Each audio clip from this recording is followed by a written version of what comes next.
नमस्कार दोस्तों, welcome to grow your wealth 91, your own YouTube channel for wealth creation in the long term. आज हम JK Tyres industry का fundamental analysis करने वाले हैं। Quick disclaimer, we are not registered with SEBI. ये सारा कंटेंट एजुकेशनल पर्पस के लिए, it's not a buy or sell recommendation. अगर आप अपना पोर्टफोलियो का फ्री एनालिसिस कराना चाहते हैं तो drop me an email at groyourwealth91@gmail.com। चलिए स्टॉक का परफॉर्मेंस देखते हैं over the past 14 years from 2006 till present. Stock का परफॉर्मेंस अच्छा नहीं रहा है। अगर हम स्टॉक प्राइस के आकार देखें तो 10 साल में सिर्फ 4% का रिटर्न मिला है और बाकी 531 में नेगेटिव है। ROE is also less than 15, profit is all negative, sales is in single digits. So all in all इतना ग्रेट फिगर्स नहीं है। Let's look more in detail. तो अगर हम कंपनी के बारे में देखें तो company sales tyres to trucks and buses. 55% of the money comes from trucks and buses. Passenger line radial में यानी कार्स प्राइमरीली उससे 25% आता है। 5% 2-3 व्हीलर्स से आता है और अदर्स से 15% आता है। कंपनी का मेक्सिको में भी बिजनेस सेगमेंट है, प्लांट्स है। अगर हम रेवेन्यू बाई सेगमेंट देखें तो रिप्लेसमेंट्स यानी टायर को चेंज करना 68% of the money comes from that. OEM is original equipment manufacturers. ये बेसिकली आपके जो ऑटोमोबाइल सेक्टर्स के लीडर्स हैं like Maruti, hero Honda etcetera, ये सब हो जाते हैं। तो नया गाड़ी जब बनता है तो वहाँ पे भी टायर लगाना पड़ता है, तो वहाँ से 17% रेवेन्यू आता है एंड एक्सपोर्ट से 15%। अगर हम इनके प्लांट कैपेसिटी का यूटिलाइजेशन परसेंटेज देखें तो FY17 में 80% था।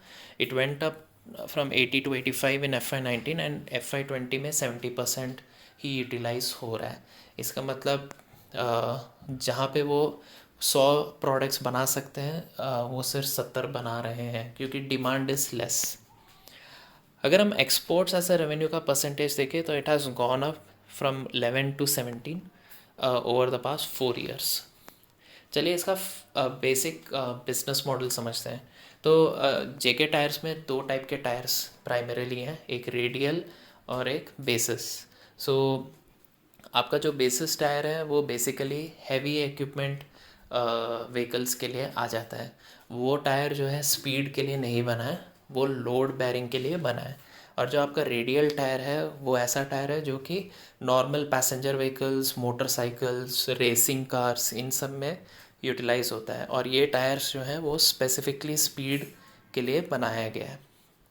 Now speaking about tyres, JK tyres ने स्मार्ट टायर करके एक प्रोडक्ट लॉन्च किया है and this product is really amazing क्योंकि ये प्रोडक्ट जो है इंटरनेट ऑफ थिंग्स का इस्तेमाल करता है, IoT।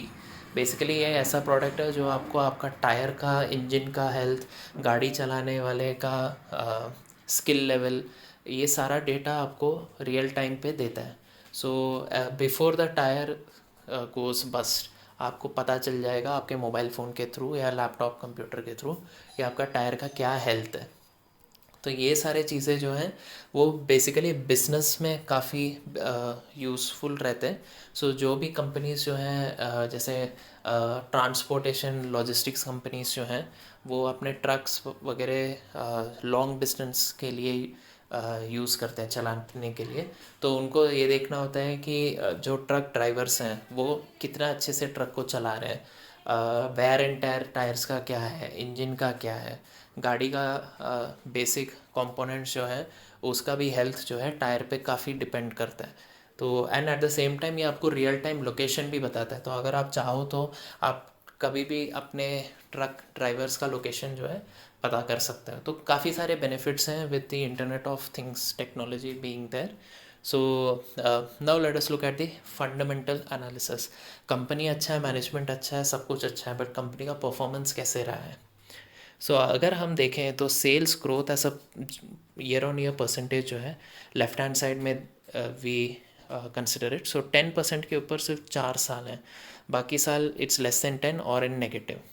अगर हम ROE ROC देखें तो FY11 and FY14 to 18 it has been about 15%।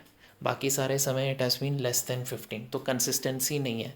तो सेल्स ROC दोनों कंसिस्टेंटली ग्रो नहीं कर रहा है and This is not a positive sign. Next, let's look at cash flow from operation, net profit or इनका ratio. So clearly we can see that cash flow from operation is head and shoulders above net profit. There should not be much of difference between both of them. Unfortunately इस case में है, तो हम कुछ कर नहीं सकते हैं. ये एक अच्छा चीज़ नहीं है. Both of them should be as close to each other as possible. And if we see इनका रेशियो जो है वो 1000%, 500% के आसपास भी है. So it's again not a great thing from a fundamental analysis. Sales and raw material as a percentage of sales, तो steadily decline होते आ रहा है towards 60%. So this is good. Net profit margin, other income. Net profit जो है काफ़ी widely very कर रहा है. इनका जो नेट प्रॉफिट मार्जिन का स्टेबिलिटी है वो मोरलेस ठीक है, बट ग्रोथ जो है वो नॉन एक्सिस्टेंट है. और अदर इनकम जो FY18 में है, that is ridiculously high, as high as 200%. So that is a negative. EPS growth rate, तो ये बहुत इंपॉर्टेंट है क्योंकि EPS का ग्रोथ रेट डबल डिजिट में रहा कम से कम 15% के ऊपर, तो it is considered as really good. So if you see EPS, तो it has not given really high growth. बीच बीच में FY20 में जैसे कि ग्रोथ है, FY14 to 18 में ग्रोथ है, बाकी सब जगह पे it is having a degrowth. तो this is not very great number. And clearly हम EPS वैल्यू को अगर देखें तो ग्रोइंग ट्रेंड में नहीं है. एंड इसलिए स्टॉक का जो प्राइस है वो भी काफ़ी इम्पैक्ट होता है, because we all know stock prices PE multiple into earnings per share. अगर आपका अर्निंग्स पर शेयर 10 साल में 1 रुपये से 100 मतलब 10 रुपये हुआ है, तो that is considered to be good. चलिए इसका बैलेंस शीट एनालिसिस करते हैं, balance sheet and cash flow statement.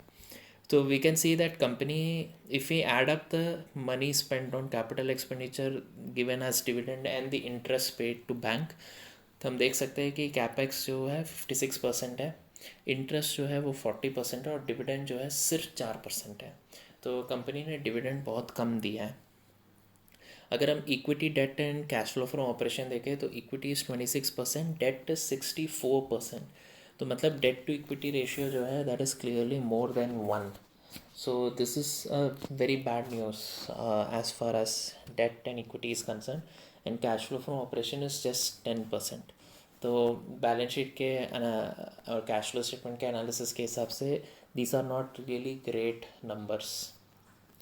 Net fixed asset turnover basically ये बताता है कि 1 रुपये के एसेट में आपका सेल्स या टर्नओवर कितना हो रहा है. तो हर साल हम देख सकते हैं ब्लू लाइन बढ़ रहा है, मतलब ये अपना कैपेसिटी बढ़ा रहे हैं, लेकिन जो सेल्स है वो उस कैपेसिटी के हिसाब से नहीं बढ़ रहा है. एंड इनका रेशियो जो है that is the black line. तो it is to clearly decreasing. मतलब आप ये समझिए in FY20 just to make 2 rupees of sale you need to spend close to 1 rupee. तो that is how bad the situation is. So yeah, again not a very great number. And this shows that the company is asset heavy.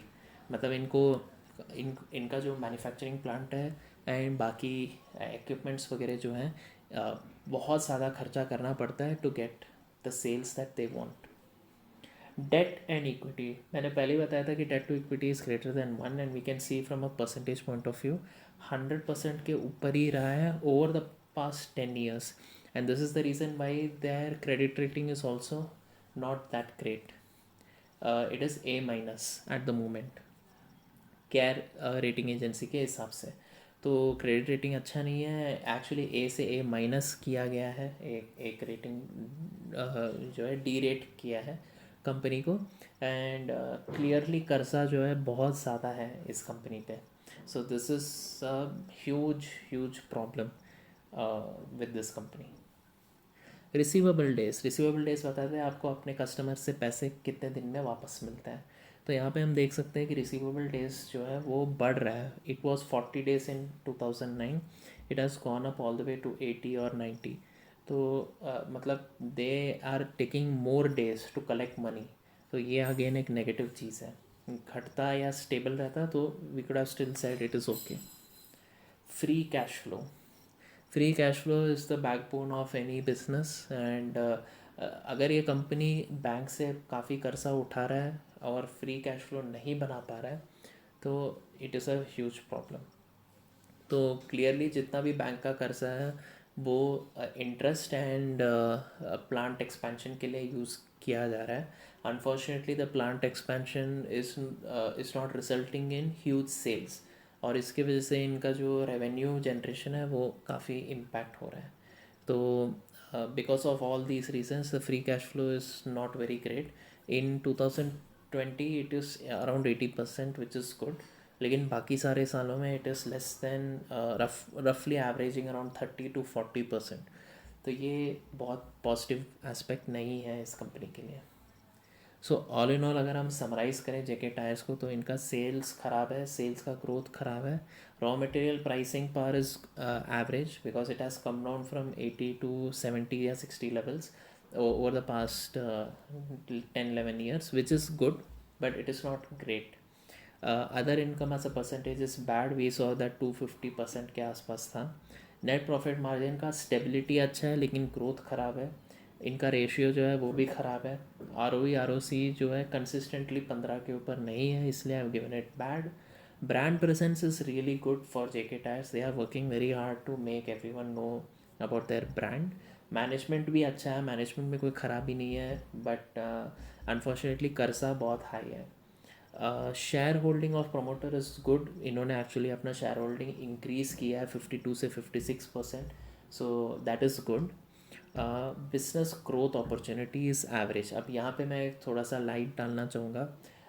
Tyre industry जो है उसमें पहले से ही बहुत सारे competitors हैं and the biggest threat to tyre industry is from China, क्योंकि China जो है कोविड से पहले एटलीस्ट बहुत सस्ते में टायर्स बना के बेचता था।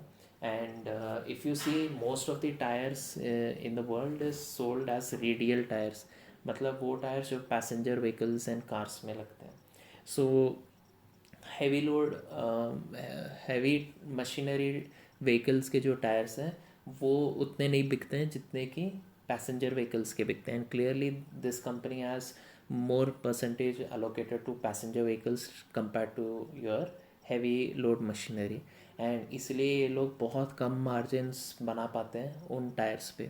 क्योंकि जो आपका स्टॉक कीपिंग यूनिट या SKU होता है वो ईज़िली मास मैन्युफैक्चर हो सकता है। अगर आप इसी के साथ बालकृष्णा टायर्स को कंपेयर करें तो बालकृष्णा टायर्स जो है वो रेडियल के जगह हैवी लोड मशीनरी व्हीकल्स के टायर्स बनाने में स्पेशलाइज करता है। तो वो ऐसा कंपनी है जो कि मतलब हैवी मशीनरी टायर्स बनाता है जो चाइना मास प्रोड्यूस नहीं कर सकता है। क्यों? क्योंकि उसका डिमांड ही उतना नहीं है।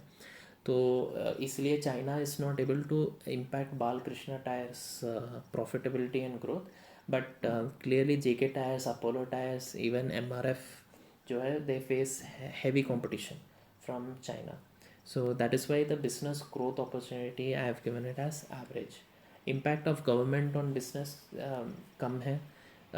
इनोवेशन इनका काफ़ी अच्छा है। Just told you about the smart tyre जो कि आपको गाड़ी और टायर का पूरा हेल्थ बताता है। So they are very very good on innovation. CRISIL rating इनका ख़राब है, though CRISIL has not rated, CARE rating agency has done, but I just saw rating आप ले लीजिएगा, it is bad. Net fixed asset turnover is bad. 1 रुपये के asset से सिर्फ 2 रुपये का सेल हो रहा है एंड वो भी पिछले 10 साल में घटा है।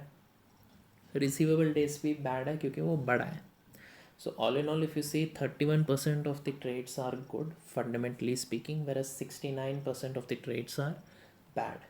So this concludes the fundamental analysis of JK Tires. Personally speaking, it is currently very risky to invest. जो पहले से invested हैं, please do due diligence and research more before you take any action. So that concludes JK tyres का fundamental analysis. I hope आपको video पसंद आए। Comments में मेरे को बताइए आप और किन कंपनीज़ का एनालिसिस देखना पसंद करेंगे। Thank you for watching the video, see you in the next one.